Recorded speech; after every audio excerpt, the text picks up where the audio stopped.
बहुत बहुत धन्यवाद सभापति जी। सम्मानीय सदन, कल राज्यपाल जी का मैंने भाषण सुना, आज रामेश्वर शर्मा जी ने भी चीजें बताई। बात यह है कि इन दोनों भाषणों में एक चीज साफ थी, रोजगार का मुद्दा गायब था। जो रोजगार आज युवाओं के लिए सबसे बड़ा मुद्दा बन गया है। इस प्रदेश का हर युवा एक ही चीज पुकारता है, रोजगार, रोजगार, रोजगार। झाबुआ का विधायक डॉक्टर विक्रांत भूरिया ने विधानसभा में 60 मुद्दा उठाया। साथियों, जय जोहार, जय आदिवासी साथियों।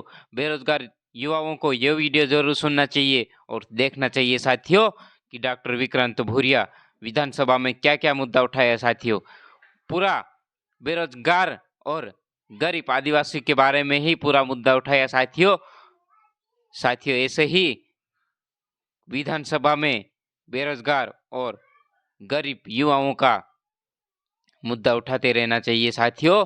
और डॉक्टर विक्रांत भूरिया की बातें सुनिए। बहुत बहुत धन्यवाद सभापति जी। सम्मानीय सदन, कल राज्यपाल जी का मैंने भाषण सुना, आज रामेश्वर शर्मा जी ने भी चीजें बताई।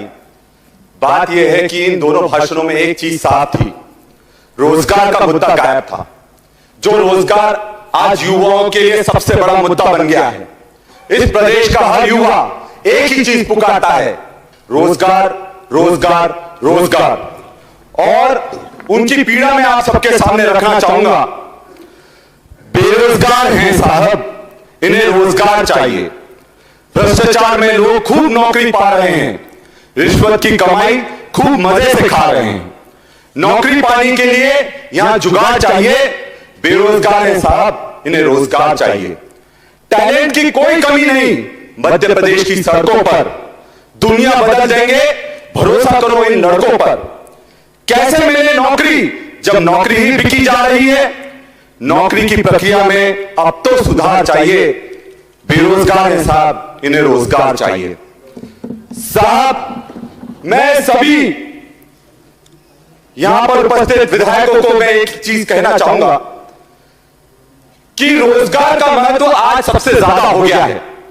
मैं खुद कॉम्पिटिटिव प्रतियोगिता परीक्षा से निकलकर डॉक्टर बना, सर्जन बना, और उस प्रतियोगिता परीक्षा की मैं पीड़ा समझता हूं कि जब 3-3, 4-4 साल आपकी परीक्षा नहीं आती, परीक्षा आती है तो रिजल्ट नहीं आता, रिजल्ट आता है तो उसमें भ्रष्टाचार हो जाता है। और यह सबसे बड़ी चुनौती इसलिए भी है क्योंकि मध्य प्रदेश में जब भी बच्चा कोई परीक्षा देता है तो वो बच्चा परीक्षा नहीं दे रहा होता सर, पूरा परिवार परीक्षा दे रहा होता है।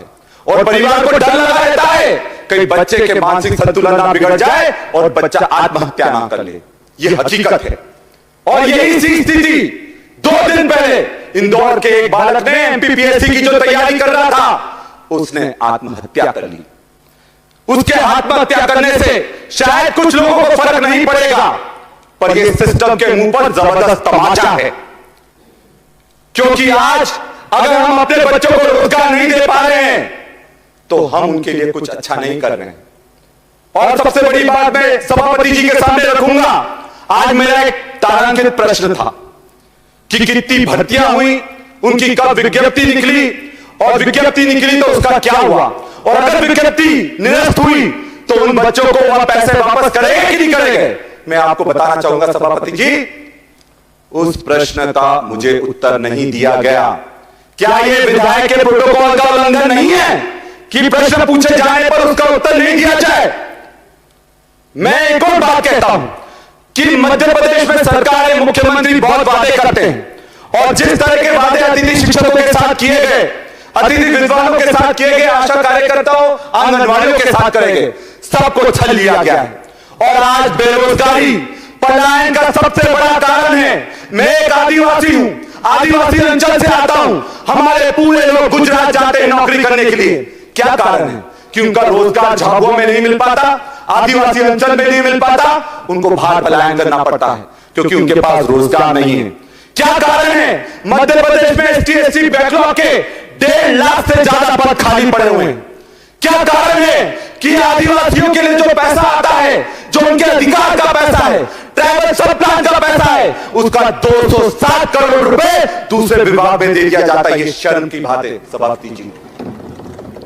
और सबसे बड़ी बात, मध्य प्रदेश में रिटायरमेंट की उम्र 62 से बढ़ाकर 65 करने जा रहे हैं। 5 लाख लड्डुओं की तो बात बता रहे हो, पर 5 लाख रोजगार कब दो ये भी बताओगे हम आपको।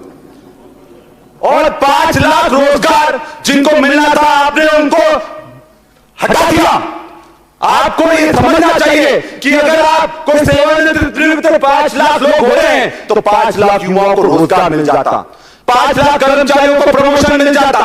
और सबसे बड़ी बात है, जो जिन लोगों को आपने 62 से 65 साल का रिटायरमेंट एज करी है वो भी नौकरी नहीं करना चाहते, उनको जबरदस्ती नौकरी करवाई जा रही है।